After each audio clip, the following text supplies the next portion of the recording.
So, as seen in the previous classes where we have discussed about the components of the total settlement, and we discussed about the immediate or the elastic part of the settlement, we discussed about the primary consolidation settlement, we discussed about the secondary consolidation settlement, and also we have seen that for the SANs, almost all of the settlements will be occurring within the few days of the application of the load, and therefore there won't be any kind of the primary consolidation and the secondary consolidation settlement as far as sands are concerned. So, but if you have encountered the clay type of a soil, there the primary consolidation settlement has got a huge influence on the total component of the settlement. But in contrary to the highly organic soils such as peat, humus, and mud, there the screep or the secondary settlement is also very important term, and that also need to be incorporated in the computation of the total settlement.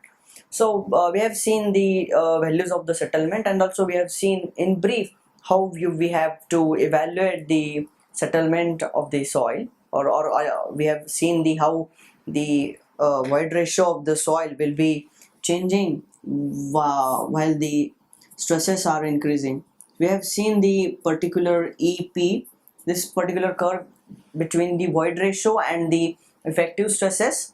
We call it as the EP curve, and so if you see the common curve, that is E versus sigma curve, then hopefully this is the point from where the in situ stresses are zero, and that particular value of the E where the stresses are practically zero, we call it as the initial void ratio of the sample. So this is the initial void ratio. So this particular EP curve will start at the point number first, let's suppose, and that is the initial point, and once you are go on starting the loading the soil, the curve is something look like this.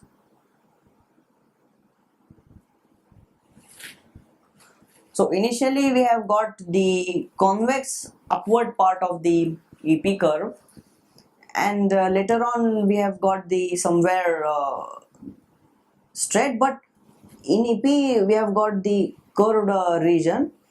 But if you transform this particular curve into a semi-logarithmic paper, then you will get the response like this.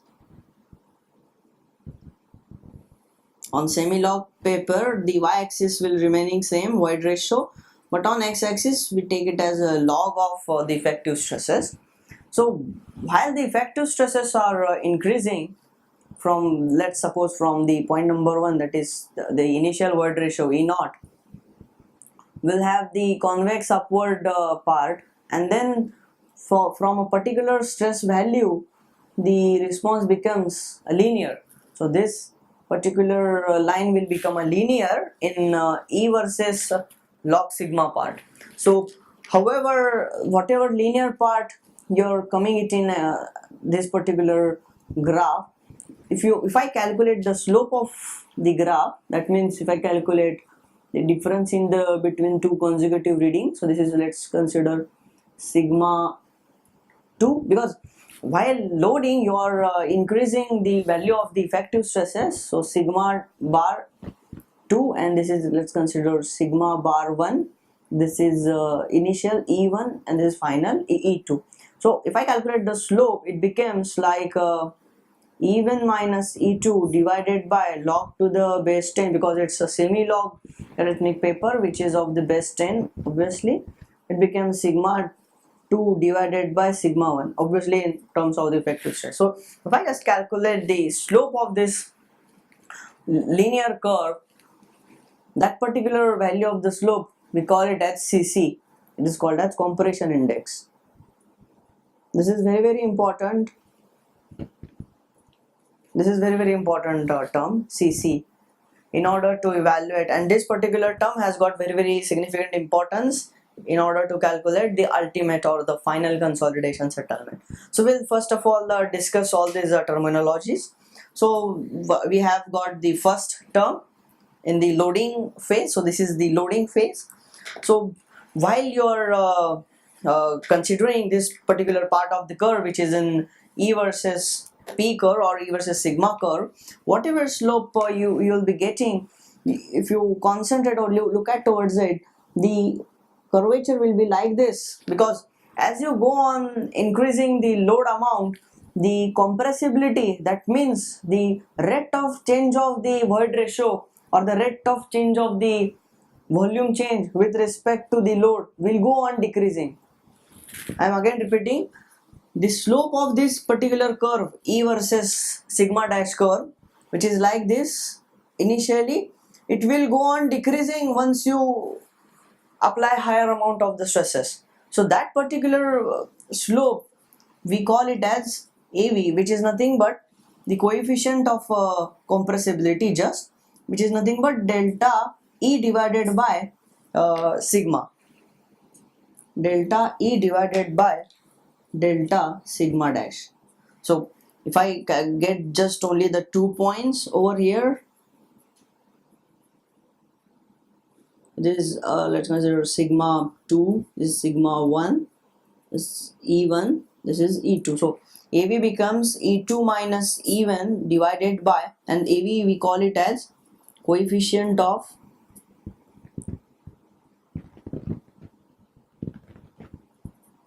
compressibility, which it gives us the identification of the compressibility. And since we were talking about the change in the volume of the soil once you are increasing the load, so compressibility defined by a terminology which is very very important, that once you are loading the soil, by how much amount we will be getting the change in the particular voids volume or the change in the total volume of the soil because of the application of load, which is nothing but the compressibility property of the soil. And I hope I've discussed this particular compressibility in the previous classes. And also we see that the this particular AV is the ratio of just the change in the void ratio divided by change in the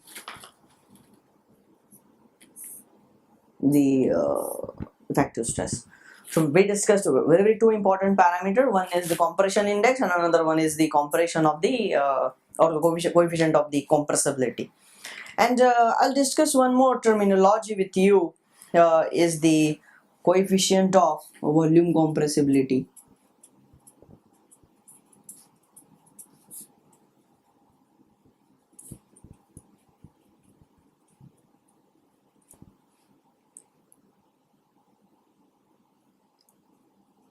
We denote it by MV, and it is nothing but AV divided by 1 plus E naught. So MV becomes equal to, if you place delta E by delta sigma dash into 1 plus E naught. So these formulations are very very important. This is the coefficient of volume compressibility, MV. So we defined the three cases where compression index we define and coefficient of compressibility we have defined.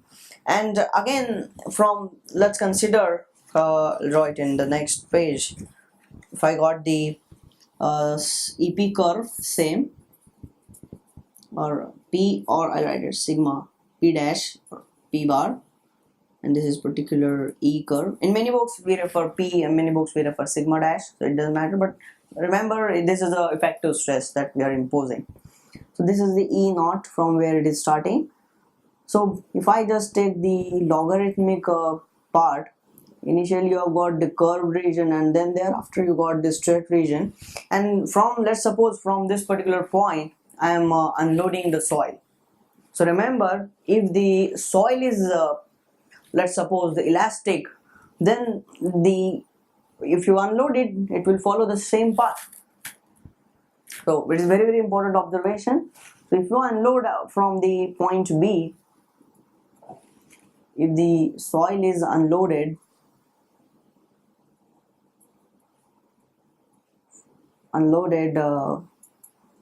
from point B, then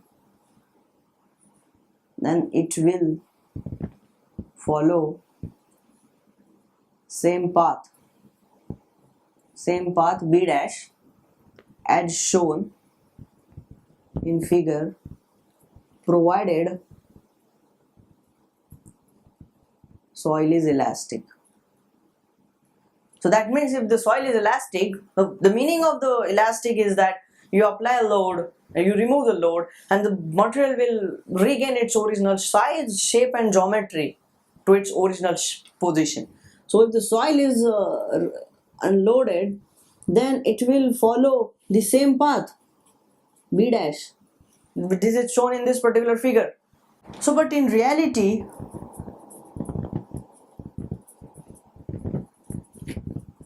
soil is not elastic.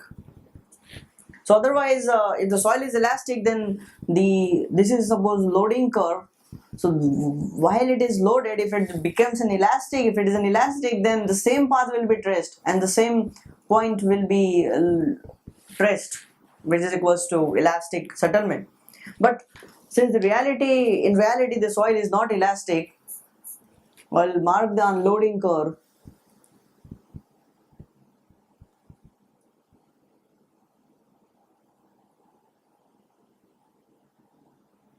This is the unloading curve you will get from B to point C. This is unloading.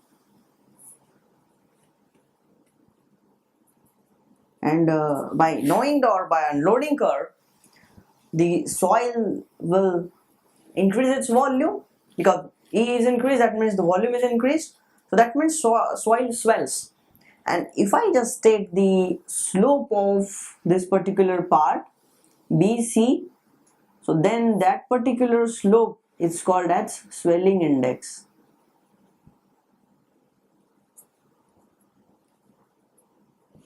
So remember, I just write the only point, slope of unloading part of the curve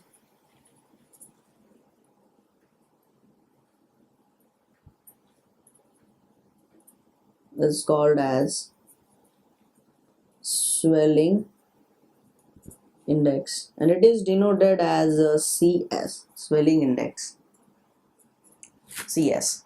And once again, if you are loading the soil from point number C, so it will again not follow the same path, it will follow and will lead to a development of the hysteresis loop. So whatever the loop which is created from the unloading and loading part, this loop is called as the hysteresis loop.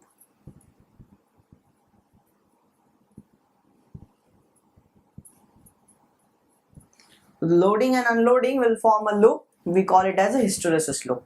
So the part of the settlements, or I'll call it as part of the volume which is recovered after point B, we call them as the elastic settlements, and the part which is not recovered, we call it as the plastic settlement, or the plastic which will not be recovered, plastic change in the volume which is not recovered in the soil.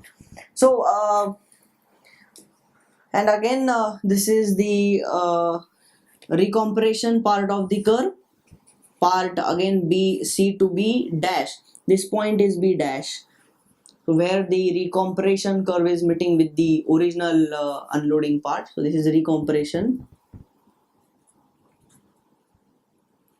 So based on the this particular EP or E sigma curve, I would like to have your attention towards this particular point, from where the initial part, which is a convex upward, is changing it into a straight line.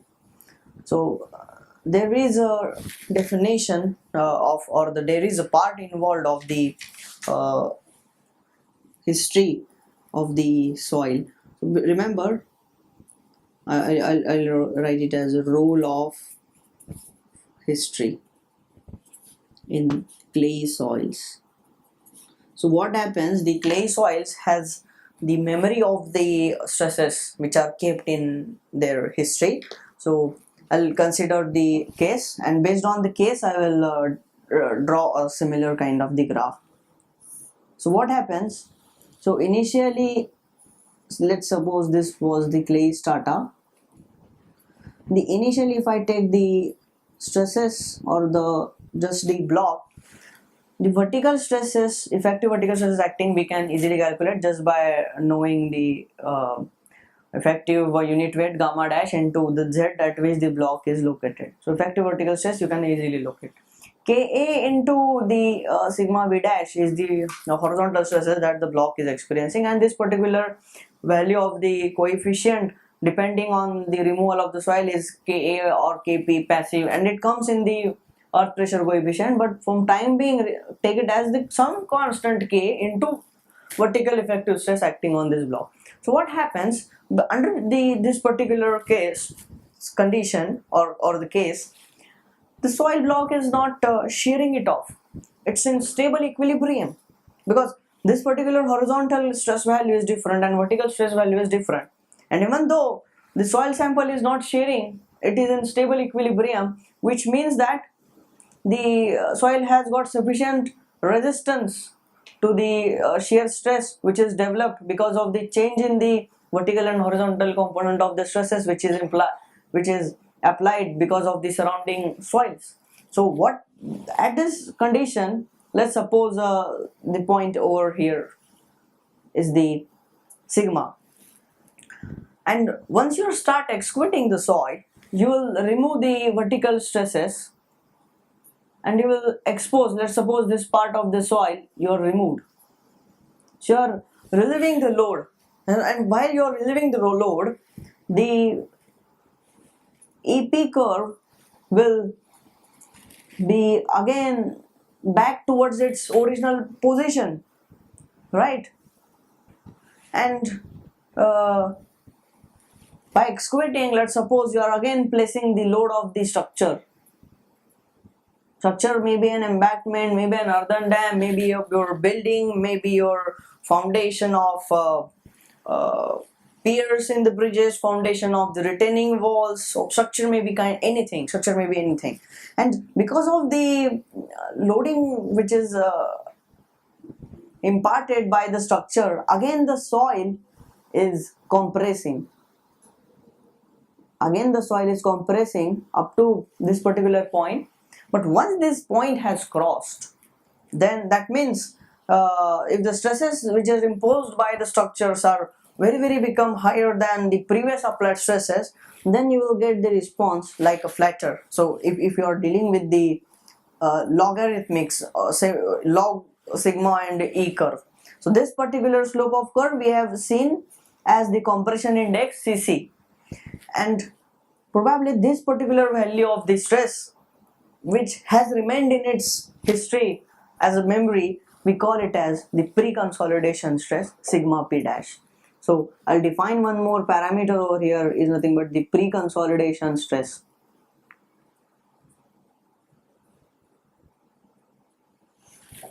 And so based on this particular pre-consolidation stress, if you look at this particular value, or I'll take this particular example. So if you consider that again here is the same example, this particular slope and this particular slope, once this soil is loaded and it is unloaded, and once again you are loading, then particular the slope, which is nothing but the recompression part of the slope and this part of the slope, this is more than this particular part. So which means that the soil has become denser and denser if you are loading the soil by an excessive amount, which indicates that you are pre-consolidating the soil.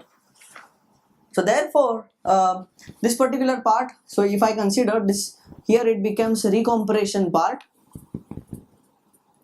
and the slope of a recompression part is always less than, so slope of recompression is always less than the slope of virgin compression curve. Virgin compression curve part means the soil is experiencing such kind of stresses currently. That's what the word virgin compression. This becomes a virgin compression part, because in its history this soil haven't experienced the stresses like this. They haven't experienced or felt felt this kind of the stresses. So therefore we call it by the word virgin compression curve. And as far as the geotechnical engineering part is considered, hopefully you'll get that the recompression part. So in order to have the recompression part, you must impose the high amount of the stresses initially as compared to the stresses which are imposed by the structure in order to minimize the consolidation settlement. So this is very, very important. So therefore I'll again introduce one particular value of the or terminology, which is nothing but the OCR, is over consolidation ratio.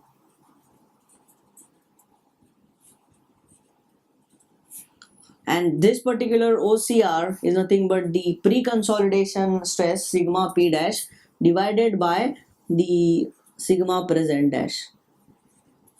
And as far as geotechnical part is considered, it is always better to have over-consolidated soil.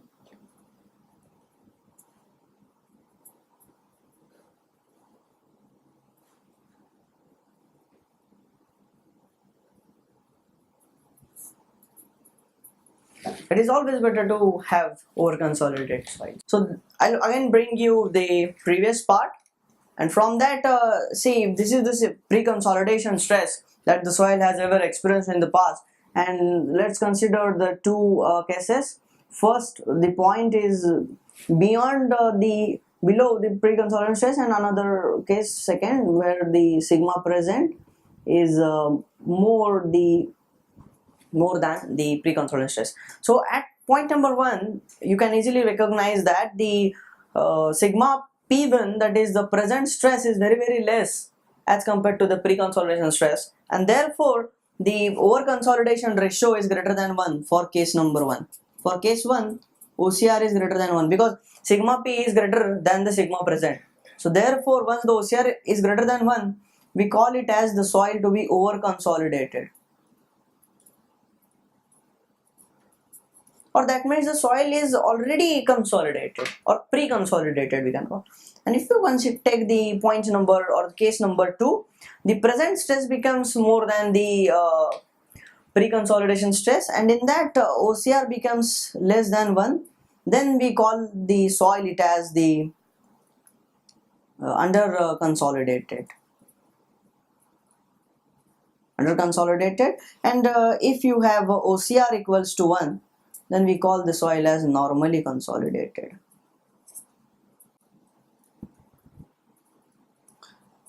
And soil, obviously, I hope you are clear with or conversant with all the definitions. So if you are having the value of the OCR which is less than 1, then we call them it as the under consolidated soils. If you have the OCR equals to 1, yeah, you call the soil to be normally consolidated.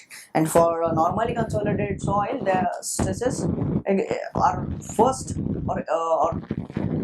time the stresses are being experienced by such kind of soil, and therefore you will get the straight line response if you observe in between the void ratio versus log of the sigma dash curve. And but for obviously for over consolidated soil, you will see the convex upward response because it's the recompression part of the curve. And obviously as far as the geotechnical engine, from geotechnical perspective, it is always better to have the over consolidated soil rather than the normally consolidated soil.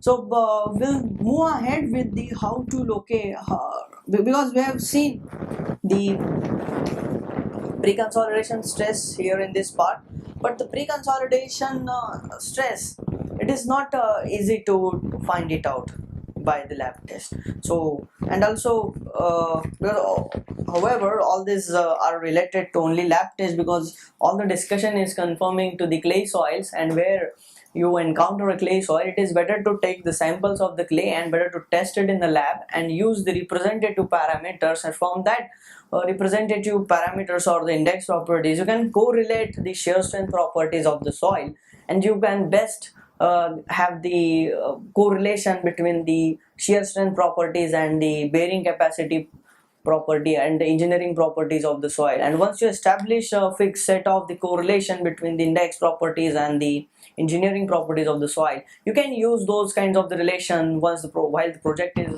running on, and based on that you can proportion your foundation at any location.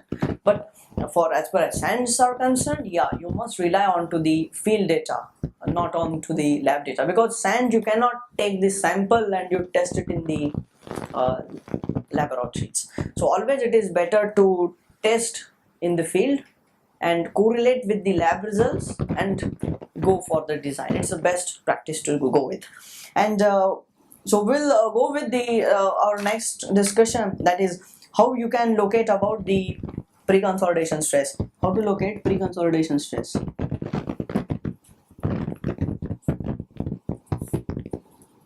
It is not easy to, because the pre-consolidation stress is the stress value that the soil has ever been experienced. I'll take just the sigma dash and E curve. So our discussion, therefore from our discussion it was like convex upward, so I'm zooming that particular part. So for if it is convex upward, and this is for the over-consolidated soils, so OCR is more than 1 from this region, for this particular region, and the slope of recompression, so this is the, again I call it as over-consolidation or recompression part.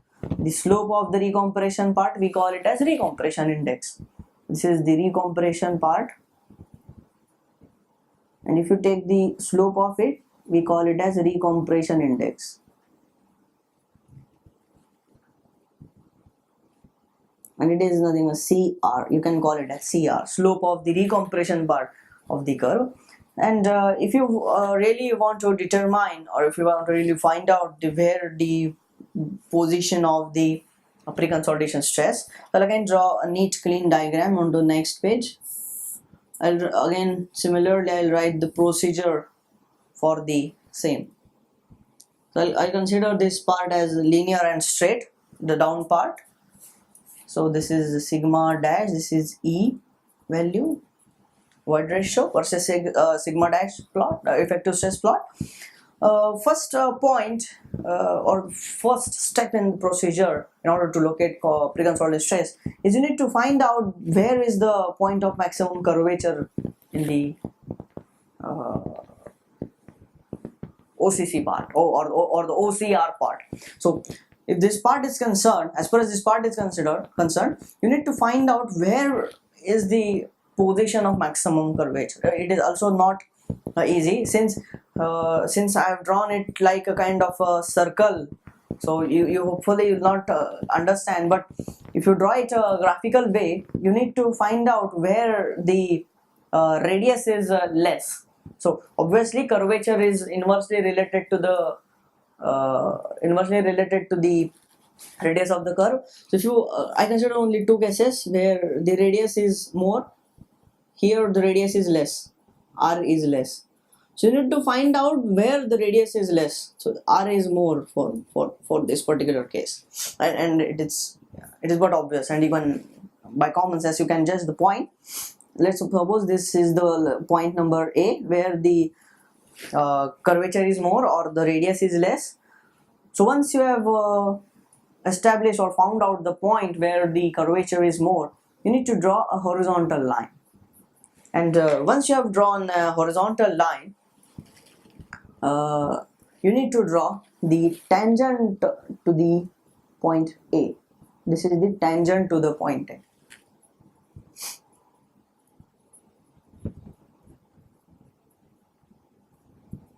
And this is the horizontal line drawn at A.